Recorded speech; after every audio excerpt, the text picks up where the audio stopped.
మాతో నిరసనలో పాల్గొన్నందుకు ధన్యవాదాలు sir.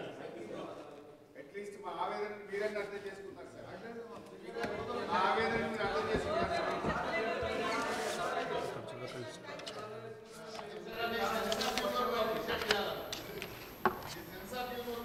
Please కూర్చో.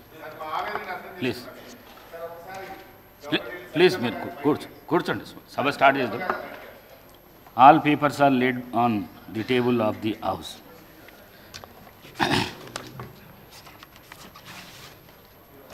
ఎల్ఏ మినిస్టర్ గారు, గవర్నమెంట్ బిల్ తీసుకుందామా? సార్, నేను గౌరవనీయులు స్పీకర్ గారికి, గౌరవ శాసనసభ్యులందరికీ కూడా తెలియజేస్తా ఉన్నాను. ప్రతిపక్షాలకు సంబంధించిన శాసనసభ్యులకు కూడా మనవి చేస్తూ ఉన్నాము. ఇది రాష్ట్రానికి సంబంధించిన యువత, వారి భవిష్యత్తు ఈరోజు గొప్ప మానవ వనరులుగా ఎదగాలని రాష్ట్రం ఒక ఆలోచన చేస్తూ ఉన్న సందర్భంలో మీ ఆలోచనలు, మీ అనుభవాలను కూడా దృష్టిలో పెట్టుకొని ఓ విశ్వవిద్యాలయాన్ని ఏర్పాటు చేయడానికి ఒక బిల్లును సభ ముందట పేస్తూ ఉన్నాం అధ్యక్ష. దయచేసి నేను టీఆర్ఎస్కు సంబంధించిన గౌరవ శాసనసభ్యులందరినీ కూడా కోరుతా ఉన్నాం. ఇది ప్రత్యేకంగా ఈ రాష్ట్రానికి సంబంధించిన యువత భవిష్యత్తుకు సంబంధించిన అంశం అధ్యక్ష.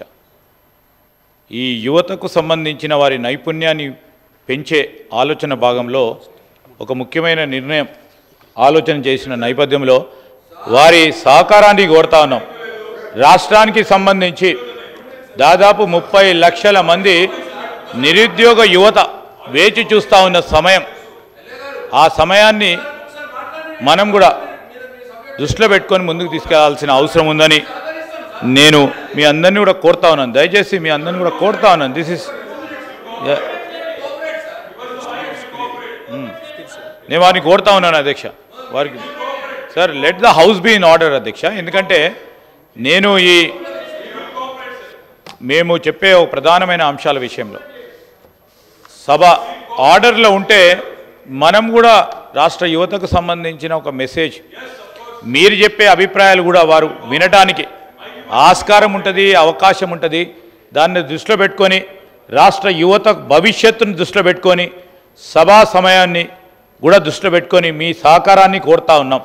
మేము వీఆర్ ఓపెన్ అధ్యక్ష. వారి సహకారం మేము చేస్తలేము, చేయదలుచుకోలేదు అంటే వేరే విషయం సార్. రాష్ట్ర యువతకు సంబంధించిన అంశాన్ని కూడా ఇద్దరు సార్, 1, 3, 4, 5 యువత ఉన్నారు ఇక్కడ, యువ శాసనసభ్యులు ఉన్నారు.